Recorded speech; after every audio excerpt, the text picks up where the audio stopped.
क्या आपको पता है फिबोनाची सीरीज को नेचर के बहुत ही अमेजिंग पैटर्न्स में देखा जा सकता है और ये भी और इंटरेस्टिंग बन जाता है जब इसी चीज को हम जावा के एक प्रोग्राम के थ्रू इंप्लीमेंट करेंगे। आज इस वीडियो में इसी फैसिनेटिंग सीरीज को हम अनवील करने वाले हैं कि फिबोनाची सीरीज को रिकर्शन के थ्रू जावा में हम किस तरीके से इंप्लीमेंट कर सकते हैं। जय जगन्नाथ दोस्तों, आज हम बात करेंगे फिबोनाची सीरीज के बारे में।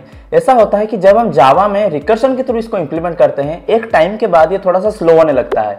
आज मैं आपको एक बोनस टिप देने वाला हूं कि किस तरीके से इसी चीज को सुपर फास्ट तरीके से इंप्लीमेंट कर सकते हैं जो कि कभी स्लो होगा ही नहीं। पहले समझते हैं फिबोनाची सीरीज होता क्या है। फिबोनाची कुछ भी आप बोल सकते हैं, अगर मैं गलत प्रोनाउंस कर रहा हूं तो माफ कर दीजिएगा। तो फिबोनाची सीरीज होता क्या है, ये एक इसी तरीके का नंबर सीरीज होता है जिसका एक नंबर उसके पिछले दो नंबर्स का सम या तो एडिशन होता है। मतलब जो भी नंबर होगा वो पिछले अपने दो नंबर्स का समेशन होगा। आप समझेंगे कि तो थर्ड नंबर से सही होगा, लेकिन पहला और दूसरा नंबर किस तरीके से काम कर रहा होगा, इसलिए इसके जो पहले और दूसरे नंबर्स है वो हमारे फिक्स्ड होते हैं, जो कि होता है 0 और होता है 1। मतलब पहला नंबर हो गया 0, दूसरा नंबर हो गया 1। उस हिसाब से अगर आगे बढ़ेंगे 0 और 1 का समेशन 1, फिर से 1 और 1 का समेशन 2, 2 और 1 का समेशन 3। इस तरीके से वो आगे बढ़ता जाएगा, पिछले दो नंबर्स को ऐड करते हुए उसका अगला नंबर बनता जाएगा। दोस्तों फिबोनाची सीरीज को 12th सेंचुरी में एक मैथमेटिशियन थे लियोनार्डो फिबोनाची, उन्होंने इंट्रोड्यूस किया था। दोस्तों रिकर्शन एक ऐसी टेक्निक है जिसके थ्रू फंक्शन अपने आप को ही कॉल कर रहा होता है एक पर्टिकुलर लॉजिक को परफॉर्म करने के लिए। उसके बारे में मैंने एक डिटेल में वीडियो बना रखा है रिकर्शन के ऊपर, उसको जाके आप जरूर देखिएगा। चलिए इसको इंप्लीमेंट करते हैं और देखते हैं कि जावा में हम इसको किस तरीके से इंप्लीमेंट कर सकते हैं। यहाँ पे देखिए दोस्तों, मैंने आपको एक फिबोनाची सीरीज लिख के रख दी है रेफरेंस के लिए। यहाँ पे देखिए, और ये जो ऊपर है ये है इंडेक्सेस। मतलब मैं अगर बोलता हूँ कि 8th इंडेक्स पे मेरा कौन सा फिबोनाची नंबर है तो ये है 21।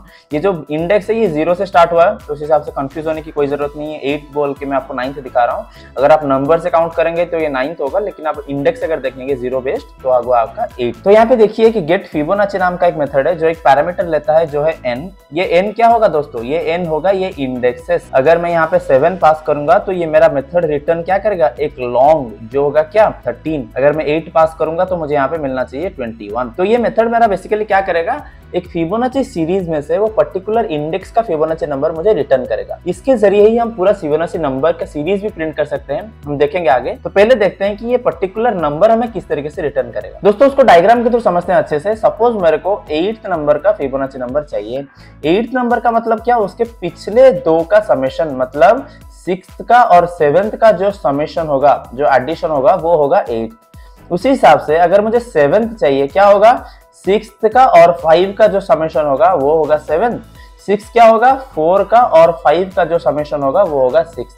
इस हिसाब से फिबोनाची सीरीज क्या होता है ना, उसका जो नंबर चाहिए उसके पिछले दो नंबर्स का वो समेशन होता है। तो क्या मैं बेसिकली ये लिख सकता हूं, मैं डायरेक्टली रिटर्न क्या करूंगा, गेट फिबोनाची, मैं क्या करूंगा n-1 plus get Fibonacci of n-2। Suppose यहाँ पे मेरा क्या आया है, यहाँ पे सपोज 8 आया है, तो मैं क्या करूंगा, फिबोनाची पास करूंगा किसका, 7 का, और मैं पास करूंगा 6 का। इसको मैं रन करके देखते हैं कि आउटपुट में हमारा क्या आता है। पहले इस मेथड को मेन मेथड से कॉल कर देते हैं। तो मेन मेथड से मैं कॉल करके पास करूंगा 8। तो मुझे आउटपुट में मेरे को कुछ मिलना चाहिए, इसको मैं प्रिंट करता हूं। तो मैं यहाँ पे 8 पास किया, तो अगर मैं 8 पास करता हूं तो मुझे क्या 21 मिलना चाहिए। क्या मुझे ये आउटपुट देगा दोस्तों? लेकिन ये तो एक एक्सेप्शन आ गया। जी हाँ, यहाँ पे आ गया है स्टैक ओवरफ्लो एरर। ये स्टैक ओवरफ्लो एरर क्या है, उसी रिकर्शन वाले वीडियो में मैंने आपको अच्छे से समझाया है कि रिकर्शन एल्गोरिथम को इंप्लीमेंट करते वक्त ये स्टैक ओवरफ्लो एक्सेप्शन आता क्यों है, उसको जरूर जाके आप देखिएगा। तो दोस्तों इसको रोकने के लिए हमें एक कंडीशन लगाना पड़ता है जिसको हम बोलते हैं बेस केस। बेस केस यानी क्या, जब भी हमारा रिकर्सिवली कोई फंक्शन अपने आप को कॉल कर रहा है उसको कहां पे रोकना है, कि किस जगह पे वो कॉल बार बार ना करके रिटर्न हो जाए, तो उसको हम बोलते हैं बेस केस। जैसे कि हमें पता है फिबोनाची सीरीज का जो पहला दो नंबर होता है वो फिक्स्ड होता है, जो कि होता है 0 और 1। उसको कैलकुलेट क्यों करना है, फिर से उसको हम हार्ड कोड करके रिटर्न करेंगे। किस तरीके से, यहाँ पे मैं एक बेस केस बनाऊंगा। इफ ये जो हमारा n है या तो 0 होगा या तो 1 होगा। अगर ये 0 या 1 है उसको मैं एज इट इज रिटर्न कर दूंगा। अगर 0 है 1 है, क्या मतलब n less than equal to 1, या तो 0 है या तो 1 है, तो मैं यहाँ पे क्या करूंगा, रिटर्न कर दूंगा डायरेक्टली n को। मतलब अगर ये 0 होगा तो 0 रिटर्न हो जाएगा, अगर ये 1 होगा तो 1 रिटर्न हो जाएगा। लेकिन आप सोचेंगे ये कंडीशन मैं अगर -1 पास करता हूँ वहां पे भी तो सही हो जाएगा, लेकिन वहां पे होना नहीं चाहिए। तो मैं क्या करूंगा, एक और कंडीशन लगाऊंगा, अगर n लेस देन 0 है अगर मैंने उसको माइनस में कुछ नंबर पास किया तो यहाँ पे एक एरर थ्रो कर देंगे। तो यहाँ पे मैंने बेसिकली एक एरर थ्रो कर दिया है कि illegal argument exception number can not be negative. लेकिन ये वाला तो एक वैलिडेशन है, छोड़ देते हैं। यहाँ पे देखते हैं कि अगर ये 0 और 1 होगा तो डायरेक्टली रिटर्न कर देगा, या तो उसके जो पिछले दो नंबर्स का समेशन रिटर्न करेगा। अभी इसको रन करके देखते हैं कि आउटपुट में हमारा क्या आता है। आउटपुट में आना क्या चाहिए दोस्तों, आना चाहिए 21, जो कि हमारा आ गया है 21। देखिए इतने सिंपल तरीके से हमने फिबोनाची सीरीज का जो मेथड है उसको इंप्लीमेंट कर दिया है। लेकिन चलिए थोड़ा सा आगे बढ़ते हैं और नंबर को बढ़ाते हैं, देखते हैं कि किस तरीके से हमें रिएक्ट करता है। मैंने 8 था, मैंने सपोज यहाँ पे कर दिया 35। देखते हैं 35th नंबर का फिबोनाची सीरीज क्या होता है। देखिए 35th नंबर यहाँ पे आ गया है, जो कि है हमारा 9227465। इसको और बढ़ाते हैं और देखते हैं कि इसको कितना बढ़ा सकते हैं। सपोज मैं यहाँ पे गया 55 तक। 55 पे जाते ही आप देखेंगे दोस्तों यहाँ पे प्रोग्राम थोड़ा स्लो हो गया है। देखिए अटक गया, यहाँ पे आउटपुट आने का ट्राई कर रहा है लेकिन लोड चल रहा है, अपना परफॉर्म चल रहा है, उसका ऑपरेशन बहुत टाइम लग रहा है। तो कुछ ज्यादा ही टाइम लग रहा है भाई। देखते हैं ये कितना टाइम लेता है इसको आउटपुट परफॉर्म करने के लिए। Meanwhile, दोस्तों मेरा सिस्टम पूरा हैंग हो गया है। ये जो इतना बड़ा नंबर है इसको ये कैलकुलेट नहीं कर पा रहा है, मतलब सिस्टम इतना स्लो हो गया है कि ये 45 को भी प्रिंट नहीं कर पा रहा है सही से, इसको भी टाइम लगा रहा है। तो इसी चीज को हम पहले समझते हैं कि ये आता क्यों है, इसको रन होने देते हैं, देखते हैं कि कितना टाइम लगता है। मैं आपको एक डायग्राम के तो समझाता हूँ कि ये किस तरीके से क्यों ये स्लो हो जाता है। लेकिन तब तक के लिए देखिए हमारा रिजल्ट आ गया है। बिल्कुल ये 2-3-4 सेकंड से तो ज्यादा ही लगा है। इसको हम अभी ऑप्टिमाइज करेंगे, जो कि लेस देन ए सेकंड लगेगा इसको आउटपुट आने के लिए। चलिए देखते हैं। चलिए इसको एक एग्जांपल के थ्रू देखते हैं डायग्राम में। सपोज में 8th नंबर का फिबोनाची सीरीज का मुझे एलिमेंट चाहिए। तो 8th का मतलब क्या, वो क्या करेगा 6th का और 7th का फिबोनाची सीरीज निकालेगा। 7th क्या करेगा फिर से 6th का और 5th का फिबोनाची सीरीज निकालेगा। 6th क्या करेगा फिर से 5th का और 4th का फिबोनाची सीक्वेंस निकालेगा। इस हिसाब से वो समेशन करते करते इस हिसाब से हमारा ग्राफ आगे बढ़ता जाएगा। यहाँ पे एक और चीज आप नोटिस करिए, अगर मुझे 8th के लिए 7th की जरूरत पड़ रही है, 6th की जरूरत पड़ रही है, इसी 7th के लिए 6th की जरूरत मुझे फिर से पड़ रही है। यहाँ पे मैंने 2 बार इस चीज को कैलकुलेट किया। यहाँ पे देखिए 5th का भी यहाँ पे फिर से मैंने 2 बार कैलकुलेट किया। यहाँ पे अगर मैं कोई बड़ा सा नंबर ले लूं तो बड़े नंबर के लिए छोटे छोटे नंबर्स का जो कैलकुलेशन है बहुत बार परफॉर्म होने वाला है। मतलब इसका जो नीचे का पूरा सा जो कैलकुलेशन है फिर से यहाँ पे रिपीट हो रहा है। ये बहुत अच्छी चीज नहीं है दोस्तों। प्रोग्राम में हमें ये हमेशा ख्याल रखना चाहिए, अगर कोई भी सेम लॉजिक है वो बार बार ऑपरेट ना हो, उसको हम किसी तरीके से उसका वैल्यू स्टोर करके रख सकते हैं। उसी चीज को हम कैशिंग के थ्रू इंप्लीमेंट कर सकते हैं, या तो इस चीज में इसको बोलते हैं मेमोराइजेशन। मेमोराइजेशन नहीं दोस्तों, जिसको याद रखना बोलते हैं, इसको बोलते हैं मेमोराइजेशन। मतलब किसी भी रिजल्ट को हम क्या करेंगे, एक इंस्टेंस वेरिएबल में या तो लोकली हम उसको स्टोर करके कहीं पे रख देंगे, जिसको हम फिर से फेच कर लेंगे अगर हमें फिर से उसी चीज की जरूरत पड़ी तो करना क्या है दोस्तों, यहाँ पे हम एक हैश टेबल बनाएंगे, एक हैश मैप बनाएंगे, जिसमें हम रख देंगे इंडेक्स और रख देंगे वैल्यू। तो क्या होगा, सपोज मुझे 7th इंडेक्स का वैल्यू चाहिए, मैं क्या करूंगा, इधर रखूंगा 7 और जो कि उसका रिस्पेक्टिव वैल्यू होगा। यहाँ पे सपोज मुझे 5th का चाहिए, जो भी मुझे कैलकुलेट होगा उस हिसाब से हम रखते जाएंगे सारों का, और 5th का मुझे यहाँ पे वैल्यू रख दिया मैंने।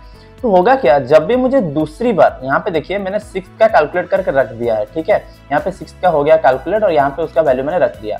जब भी दूसरी बार दूसरे लाइन पे 6th की जरूरत पड़ेगी तब मैं क्या करूंगा, पहले इधर चेक करूंगा क्या 6th का वैल्यू ऑलरेडी कैलकुलेटेड है। अगर ये कैलकुलेटेड है तो उसको ही मैं रिटर्न कर दूंगा और मुझे फिर से रिकैलकुलेट करने की जरूरत नहीं है। अगर यहाँ पे कैलकुलेटेड नहीं है तो मैं कैलकुलेट करूंगा और मैं पुट कर दूंगा इसी कैश के अंदर अगेन, क्योंकि अगर फिर से दोबारा कहीं पे जरूरत पड़ी तो मैं यहाँ से उसको फेच कर सकता हूँ। इसका मतलब कोई भी फिबोनाची सीरीज का अगर इंडेक्स का मुझे वैल्यू चाहिए वो सिर्फ एक ही बार कैलकुलेट होगा, बाकी बार कहीं पे स्टोर करके रखा जाएगा, उसको मैं वहां से फेच करूंगा। चलिए देखते हैं इसको इंप्लीमेंट किस तरीके से कर सकते हैं। यहाँ पे देखिए दोस्तों होगा क्या, इसी फिबोनाची क्लास के अंदर मैं एक बनाऊंगा हैश मैप, जैसे प्राइवेट स्टैटिक मैप। उसका की टाइप क्या होगा, उसका की टाइप होगा इंटीजर और उसका वैल्यू क्या होगा लॉन्ग।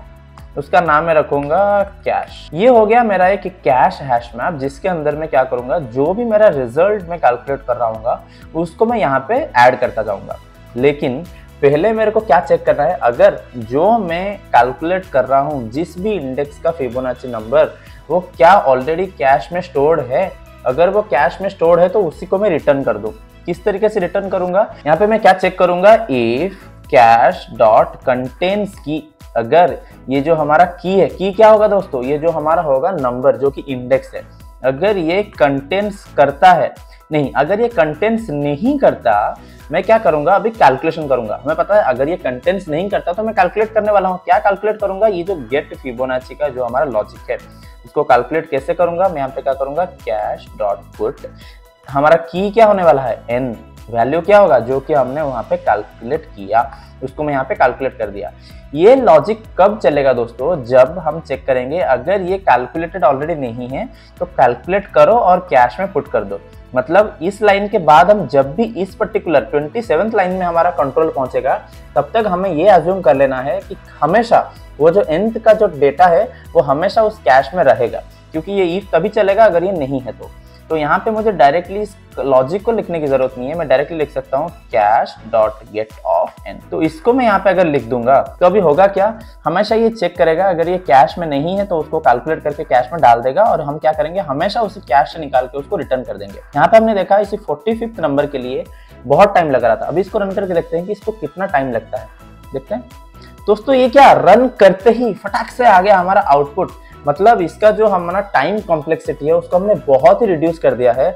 हर चीज को वो जो 2, 3, 4, 5 बार उसको कैलकुलेट कर रहा था उसको उसने हमने एक ही बार तक उसको सीमित कर दिया। इसको हम क्या बोलते हैं दोस्तों, मेमोआइजेशन। आई होप आप समझ गए कि जावा में रिकर्सिवली फिबोनाची सीरीज के एक पर्टिकुलर इंडेक्स के एलिमेंट को किस तरीके से फेच कर सकते हैं। अगर आप चाहेंगे कि नहीं मैं चाहता हूं कि पूरा सीरीज ही मेरा प्रिंट हो, उसको किस तरीके से प्रिंट कर सकते हैं। जैसे कि हमें पता है ये जो मेथड है हमारा बहुत ऑप्टिमाइज हो चुका है। इसी मेथड को हम क्या करेंगे, लूप के अंदर उसको प्रिंट कराएंगे। कैसे, मैं एक लूप बनाता हूं, आई हमारा स्टार्ट होगा 0 से, आई हमारा जाएगा कहां तक, जाएगा 10 तक। हम क्या करेंगे 0 से 10 तक एक फिबोनाची सीरीज को प्रिंट करेंगे। कैसे, यहाँ पे मैं क्या करूंगा, गेट फिबोनाची पास करके इसके अंदर मैं n की जगह पास करूंगा क्या, आई पास कर दूंगा।